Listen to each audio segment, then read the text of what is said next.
জয় ঠাকুর শ্রী শ্রী রামকৃষ্ণ। আশা করি সবাই খুব ভালো আছেন এবং আনন্দিত আছেন। দীপক টিভিতে আপনাদের সবাইকে স্বাগত এবং প্রতিনিয়ত আমাদের সঙ্গে জুড়ে থাকার জন্য অনেক অনেক ধন্যবাদ। আমরা প্রচেষ্টা করি ধর্ম এবং শাস্ত্রমূলক যে কথা শ্রীমদ্ ভগবদ্গীতা ও তৎসম্বন্ধীয় আলোচনাগুলি আপনাদেরকে প্রতিনিয়ত দেওয়ার জন্য আমরা কথামৃত আপনাদেরকে একটি নির্দিষ্ট শিডিউলে প্রদান করে থাকি। আজ কথামৃতের সুন্দর একটি প্রসঙ্গ আলোচনা করব, ঠাকুর রামকৃষ্ণের সুন্দর কথোপকথন উপদেশামৃত। প্রতিবেশী প্রশ্ন করলেন, তবে পাপ করলে আমাদের কোন দায়িত্ব নাই? কোনো দায়িত্ব নাই?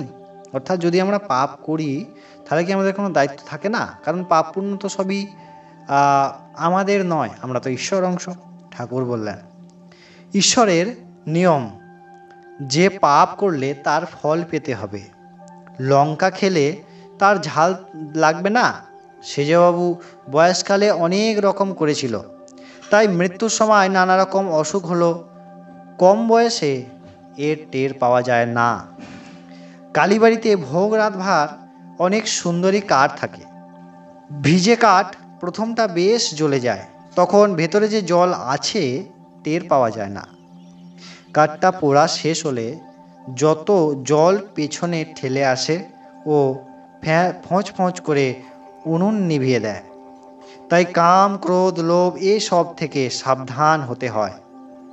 দেখো না, হনুমান ক্রোধ করে লঙ্কা দগ্ধ করেছিলেন।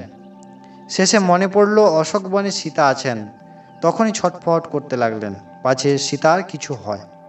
প্রতিবেশী আবার প্রশ্ন করলেন, তবে ঈশ্বর দুষ্ট লোক করলেন কেন? ঠাকুর খুব সুন্দর প্রশ্ন করছেন। এই প্রশ্নটি আমাদেরও থাকে, উত্তর দিচ্ছেন, তাঁর ইচ্ছা, তাঁর লীলা, তাঁর মায়াতে বিদ্যাও আছে, অবিদ্যাও আছে। অন্ধকারেরও প্রয়োজন আছে। অন্ধকার থাকলে আলোর আরও মহিমা প্রকাশ হয়। কাম, ক্রোধ, লোভ খারাপ জিনিস বটে, তবে তিনি দিয়েছেন কেন? মহলোক তয়ের করেন বলে ইন্দ্রিয় জয় করবে মহৎ হয়। ইন্দ্রিয় যখনই জয় হয় তখনই মহৎ হয়। জিতেন্দ্রিয় কি না করতে পারে? ঈশ্বর লাভ পর্যন্ত তাঁর কৃপা করতে পারে। আবার অন্যদিকে দেখো, কাম থেকে তাঁর সৃষ্টি লীলা চলছে।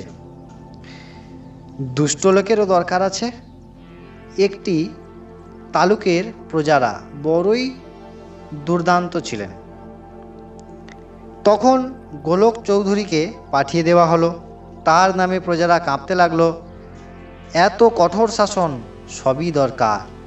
সীতা বললেন, রাম, অযোধ্যায় সব অট্টালিকা হতো বেশ হতো। অর্থাৎ যদি সবারই অট্টালিকা হতো তাহলে বেশ হতো। অনেক বাড়ি দেখছি ভাঙা পুরনো। রাম বললেন, সীতা, সব বাড়ি সুন্দর থাকলে মিস্ত্রিরা কি করবে? ঈশ্বর সব রকম করেছেন, ভালো গাছ, বিষ গাছ, আবার আগাছাও করেছেন। জানোয়ারদের ভিতর ভালো মন্দ সব আছে, বাঘ, সিংহ, সাপ সব আছে। খুব সুন্দর প্রসঙ্গ। আমরা পরের দিন আবার এই পরবর্তী প্রসঙ্গ সম্পর্কে আপনাদেরকে অবগত করব। ততক্ষণ অনেক ভালো থাকবেন, আনন্দিত থাকবেন। জয় রাধে, জয় ঠাকুর শ্রী শ্রী রামকৃষ্ণ।